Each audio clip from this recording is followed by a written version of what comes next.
Un instant et une vie entière. Pour arriver au terme de sa croissance, le corps physique doit avoir la capacité d'absorber les différents éléments nutritifs durant sa vie entière. C'est un phénomène naturel. Les moments cruciaux de la vie n'apparaissent pas sur une longue période de temps, ils ne durent qu'un instant. Ceux qui ne savent pas apprécier chaque instant en perdant la valeur si précieuse.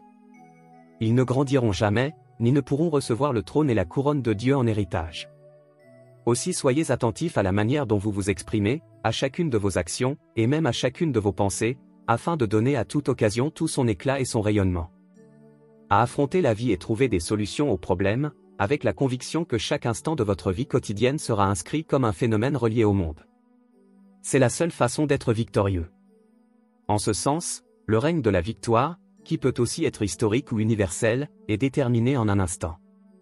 Ceux qui, leur vie durant apprécient l'éclat de chaque instant, peuvent devenir de grands personnages, voire des saints, ils peuvent même mériter le titre de fils ou fille de Dieu. Ainsi, les points de jonction entre la vie et la mort ne durent qu'un instant.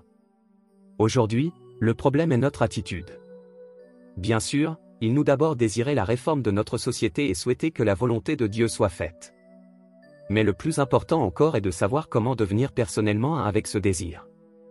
Passer chaque instant de votre vie à ne faire qu'un avec le besoin de rendre les choses meilleures importe plus que d'aspirer seulement à la venue d'une société idéale.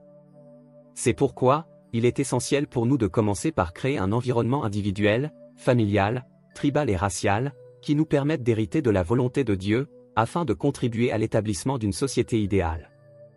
Comment alors, à chaque instant qui passe, pouvons-nous rentrer en relation avec la providence en mettant Dieu au centre de notre vie quotidienne? Toute la question est là. Si l'on considère l'histoire du point biblique, 4000 ans ont séparé les familles d'Adam et Jésus, en passant par celles de Noé, d'Abraham et de Moïse. Toutefois, ce qui provoqua leur échec ne demanda même pas un an. Dans la famille d'Adam, l'échec d'Adam et Ève n'est pas l'aboutissement d'une stratégie qui aurait pris 1 an ou 10 ans, voire plusieurs décennies.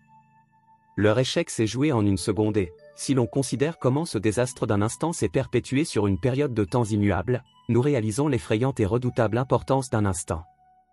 À cause de cet échec d'un instant, la quête spirituelle de tant d'êtres humains dans l'histoire a été semée d'épreuves très dures, faute d'avoir pu suivre la providence de nombreux peuples ont été anéantis. Tout cela est à l'origine de l'extraordinaire offrande de difficultés et souffrances que l'humanité a connue. En comprenant cela, une seule heure de la vie quotidienne, ponctuée par l'inexorable tic-tac de chaque seconde, prend un caractère effrayant. Même le royaume de Dieu éternel n'existe pas sans une relation étroite avec l'instant particulier. L'éternité ne commence pas lorsque nous mourrons, mais à l'instant même où nous apprenons quelle est la volonté de Dieu. Si, même l'espace d'une seconde, il se crée un vide dans le cours du temps ou qu'un abysse se crée, c'est l'éternité qui sera interrompue. C'est pourquoi, en poursuivant notre désir de marquer positivement l'histoire du présent, nous devons éviter de mettre notre responsabilité providentielle de cette année à la prochaine et à la suivante, ou de votre jeunesse à l'âge adulte et finalement au 3e âge. Une telle vie vous mènera à la mort, sans avoir jamais vécu un seul jour uni à la volonté de Dieu. Vous ne pourrez entrer dans l'ère d'une société idéale. Quelle que soit la bonté de la nation où vous vivez, vous ne pourrez entrer dans l'ère d'une société idéale si vous échouez à établir le critère de victoire ne serait-ce que dans une journée de votre vie. Le monde harmonieusement équilibré restera inaccessible si nous ne parvenons pas à être victorieux une seule année de notre vie. Dans la période de la jeunesse, le plus important à faire n'est pas de rêver du confort et de la réputation, mais de savoir comment éradiquer le mal de la réalité actuelle et de devenir un porte-drapeau du bien. Ce problème-là importe plus que tout. De ce point de vue, l'instant d'égarement d'Adam a semé l'angoisse pendant des millions d'années. C'est dans la famille d'Adam que Caïn et Abel devaient dissoudre le ressentiment de leurs parents et abattre le mur dressé entre frères, afin de créer une famille originelle. Mais le meurtre d'Abel qui avait été établi comme le représentant de la providence de la restauration, s'est, lui aussi, produit en un instant. Même après les 120 ans du cours de souffrance durant lequel Noé a construit péniblement son arche, il a suffi d'un instant à Dieu pour dire à Noé, « Le jour de l'accomplissement de mon désir est maintenant arrivé, tous à bord. » Ceux qui ont suivi cet ordre ont pu recevoir la bénédiction éternelle de Dieu, mais ceux qui ont été incapables d'obéir ont été engloutis dans la sphère du jugement éternel.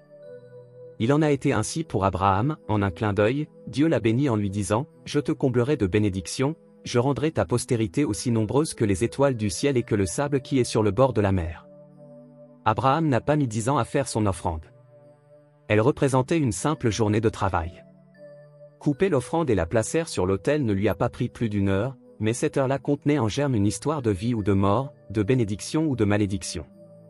Aujourd'hui, les jeunes ne devraient pas passer tout leur temps à s'indigner contre les conditions de vie du présent, mais plutôt de parvenir à harmoniser leurs activités quotidiennes et d'être présents au rendez-vous de l'appel de leur conscience. Celui d'assumer une responsabilité face à l'histoire du présent et du futur. Se poser de questions est très utile.